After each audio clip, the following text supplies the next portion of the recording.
Hey guys! Welcome to my channel. Problema din ba ang maitim na kilikili?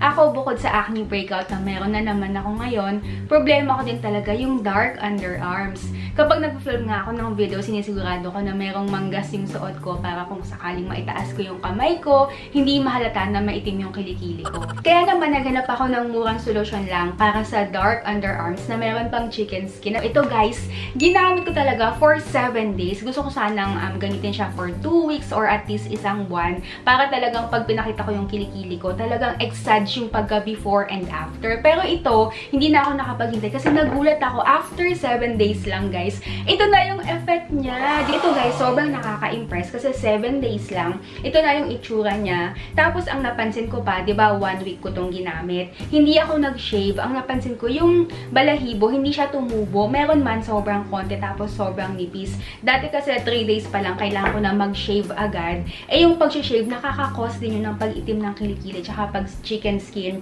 Ito guys, sobrang impressive talaga yung aking kilikili routine. Unang-una na dyan, itong Lux Organic Soothing Gel. Aloe Vera Gel to na 99.85% aloe vera. Available to sa Watsons. Kada isang container niya, 199 pesos lang. Sobrang mura. Made in Korea pala talaga siya. So lahat yung mga ingredients, yung manufacturing. Pero Filipino brand, yung Lux Organics. 1 week, ito pa lang yung nagamit ko. Ganyan kakonti pa lang. Pero sobrang effective na talaga.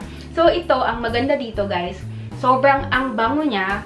Ang ginagawa ko dito, after kong maligo, nilalagay ko siya. So, ginagawa ko siyang parang mask para sa kilikili. Ito kasing aloe vera gel, bukod sa katawan, na pwede mo siyang gamitin pang substitute sa lotion. Tapos, pag may sunburn ka, pwede rin to sa hair. Halimbawa, medyo dry na yung hair mo, so hair mask. Pwede rin to sa kuko as nail essence. Tapos, sa mukha, syempre, face mask. Kung meron kayong sunburn, under eye yan, maganda rin siya kasi sobrang nakaka-moisturize siya. Mafe-feel mo na habang tumatagal, na-absorb ng skin. So, maya-maya, ayan, makapal siya ngayon. Maya-maya parang natutuyo na yan kasi na-absorb na ng skin. Kapag nagpapalighten tayo ng skin, kailangan mong tiisin yung ang hapde, ang kate, ang sakit. Parang tiis ganda. Ito wala. Sobrang relax ka lang talaga. Itong aloe vera mask sa aking kilikili, iniiwan ko siya for 15 to 20 minutes. Pinapatuyo ko. Mas maganda kung nakataas yung kamay yung ganyan para talaga ma-absorb ng skin. Pero kung nakababa, okay lang din naman. Medyo basa pa yung aloe vera. Mga 5 or 10 minutes pa lang naman na nakalipas. Papatuyuin ko pa siya until 20 minutes. Tapos babanlawan ko. Tapos babalikan ko kayo. So pagkatapos banlawan, pupunasan lang. Yan, napatuyo ko na. Ito naman yung next step ng aking kilikili routine, yung Dionat deodorant. Hindi to bago. Matagal ko nang ginagamit to for 4 years or mga 5 years na ata. Itong Dionat deodorant. Ito available siya exclusive sa Watsons, guys. Baka magtaka kayo kung bakit dalawa yung meron ako. Paubos na to, pero ang dami pa niyang laman. So ang ginagawa ko kapag paubos na, bumibili na ako ng extra in case maubos. Pero ang nangyayari lagi, kahit may extra na ako, itong paubos na, hindi pa din siya nauubos. So tatagal pa siya ng mga 2-3 linggo. Kaya sobrang tipid talaga. Tapos isa pa sa dahilan kung bakit tumatagal to sa akin ng 5 to 6 months. Kasi, di ba usually yung mga deodorant, kailangan mong ipahid ng madami para lumabas. Tapos para makover yung buong kilikili. Itong Dionat, hindi. So, 1, 2, 3 lang. Tapos covered na yung buong kilikili. Sa kabila din, 1, 2, 3.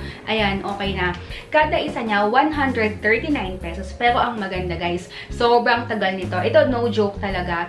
Itong bote na to mismo, binili ko siya nung lumipat ako dito sa condo, nung March. Tapos ngayon, August na. So, March, April, May, June, July, August, 5 buwan na. Pero meron pa. Kung titignan mo, ang konti na lang. Pero I swear, baka tumagal pa ng mga 2 weeks or 3 weeks sa akin yan. Almost everyday naman ako nag-deodorant. Pero tumagal siya ng 5 buwan. Antibacterial, paraben-free, aluminum chlorohydrate-free. Yung mga ingredients kasi ng deodorant, guys, na hindi sinasabi sa ating mga consumer. Oo, hindi ka nga pagpapawisan, tapos hindi ka magkaka-body odor, pero iitim yung kilikili mo. So, pag napapansin nyo, meron kayong ginagamit na certain brand ng deodorant nyo, habang tumatagal, paitim ng paitim, lalo na dito, diba, sa bandang ilalim, dyan talaga yung sobrang ang kapal ng itim. Ito kasi Dionat, wala siyang harsh ingredients, tapos yung amoy niya, sobrang natural lang.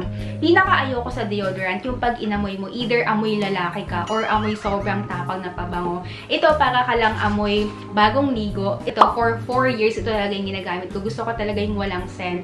So, ang maganda dito guys, kapag ina-apply mo siya, sobrang bilis niyang matuyo, tapos hindi siya nagta-transfer sa damit.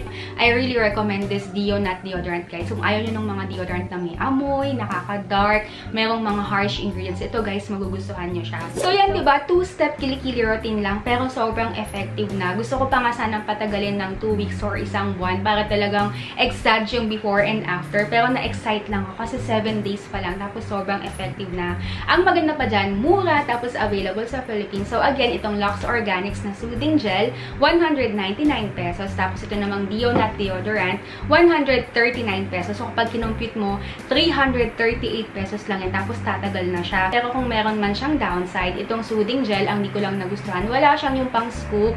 So, mas hygienic sana kung pag-open mo nung takip niya, meron siyang kasama para yun yung pang scoop mo. Tapos ito namang Deonat, baka mamahalan lang kayo. Kasi baka sabihin nyo, merong mga deodorant na 75 pesos, 80 pesos, 90 pesos.